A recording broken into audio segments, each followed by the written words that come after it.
Yesu ashimwe. Ndagusoje mu izina ry'Umwami wacu Yesu Kristo. Nkwifurije amahoro abonerwa mu Mwami wacu Yesu Kristo yadusigiyeho umurage.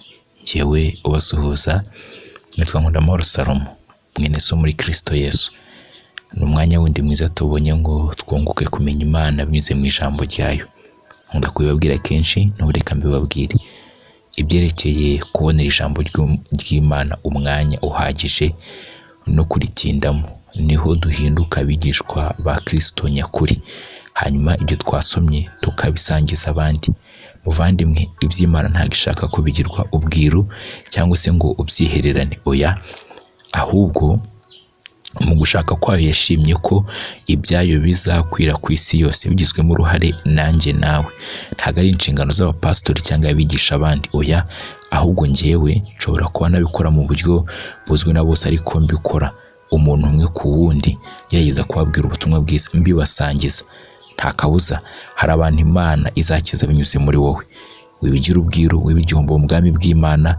Imana igutegerejeho umusaruro aho ngaho uri. Tugiye kwiga ijambo ry'Imana cyangwa se gusangira ijambo ry'Imana rifite insanganyamatsiko ivuga ngo waretse ikikubwe cyangwa se wasize ikikubwe. Bavandimwe, ndagira ngo mbibutse ko umuhamagaro wa mbere Imana iduhamagara ari uwo gusiga cyangwa ari uwo kureka. Hanyuma uwo muhamagaro wo kureka bisaba kuva mu buryo bwuzuye mu byo twari turimo, hanyuma tukamukurikira uko turi. Hanyuma uwo nguwo duhamagaye niwe ugena ukuntu tubaho. Bivuze ngo kwa kwirwanaho byandi twageragezaga mu buryo bwacu, ntago tuba tukibigendana inyuma tumukurikira.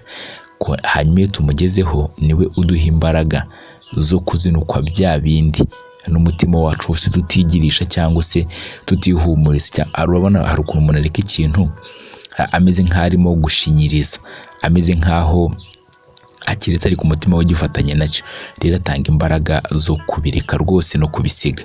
Ntago akubwira ngo ukora iki ngiki narangiza kureka ngo wirwarize. Ntago ariko Yesu akora. Ku mategeko niko byari bimeze. Yagutungiraga agatoki icyo ukwiye gukora, iyo akaba kwitaje yihagarariye nkaha kugira ngo arebe ko ubishobora. Nutabishobora tayari yari umucamanza, yari umurezi wacu ku Mana, agahita yereka Imana ko duhinyuje gukiranuka kwayo. Nk'ubitse ko ari amategeko yagaragaza gukiranuka kw'Imana, ariko Kristo Yesu wuzuye ubuntu n'ukuri, we akubwira gukora ikintu akaguha n'imbaraga zo kugishobora. Yego, tugiye kureba urugero rw'umuntu umwe mu byanditswe byera wari ufite ibintu byinshi yakwiye kuba agumana nabyo, ariko kubw'ibyo yabonye muri Kristo Yesu abona birarabagirana, abona birahebuje, abona n'ibyo gukundwa kuruta ibyo ngibyo yari arimo. Uwo ni Pawulo. Reka dusome ijambo ry'Imana dusanga mu Abafilipi igice cyaho ni icya 3. Abafilipi igice ni icya 3.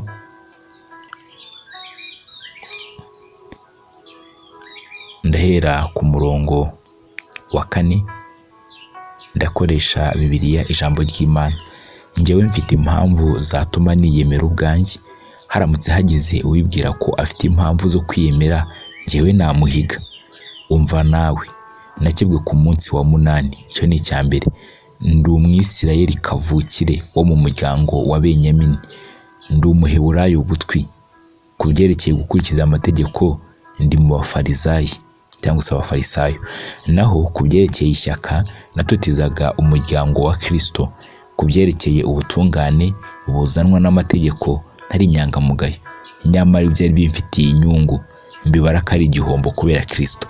Ubyumve neza, afite ibintu bigera ku 8 yarimo yirata, yumvaga umutima uzirikanwe nabyo, yumvaga yewe nta cyabimurutira uretse Kristo wenyine. Nta kindi kintu cyari kuboneka kirutira ibingibi Pawulo.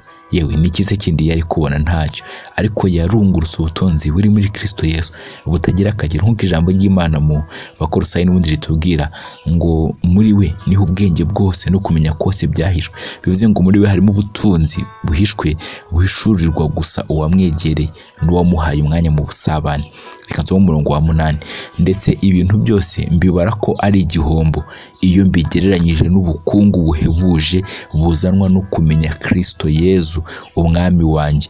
Kubera we nemeye guhara ibyo nitaga inyungu zanjye byose, maze mbibara nk'amazirantoki kugira ngo nunguke Kristo. Wumve ubutunzi yabanjije kubona muri Kristo Yesu buhebuje butagira akagero.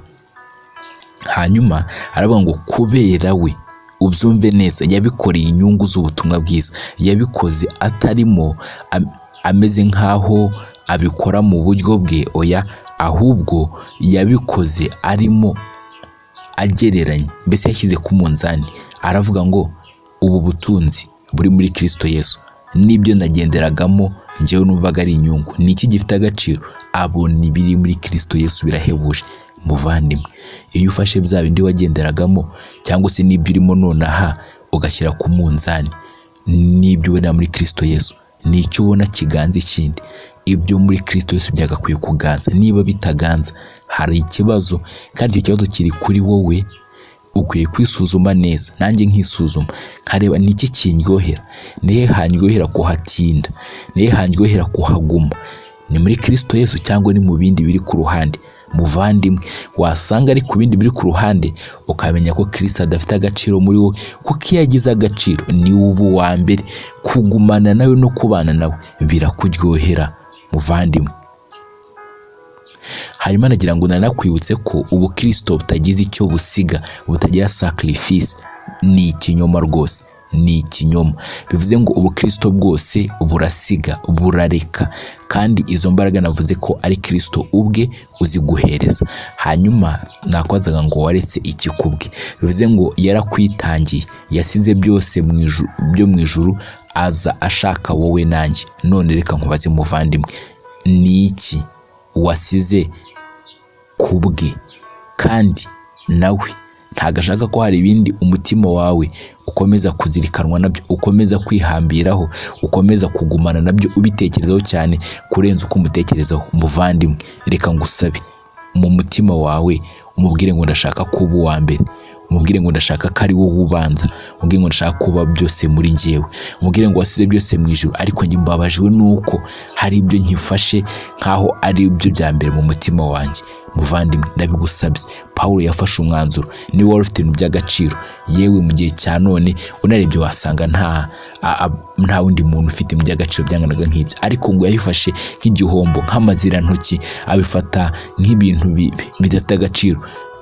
Muri Bibiliya yero bakoresha ijambo amase, ibintu bidafite agaciro. Nibyo koko biracyari ntaho byagiye, ariko umutima wanjye ntago ufatanye nabyo nkuko byari bimeze mbere. Nabyishyikirizagaho nkumva ariyo makiriro yanjye, ariko ubu Kristo yambereye isoko y'ibisubizo, yambereye isoko y'umunezero. Niyo mpamvu rero umutima wanjye ukwiye kuguma aho ngaho.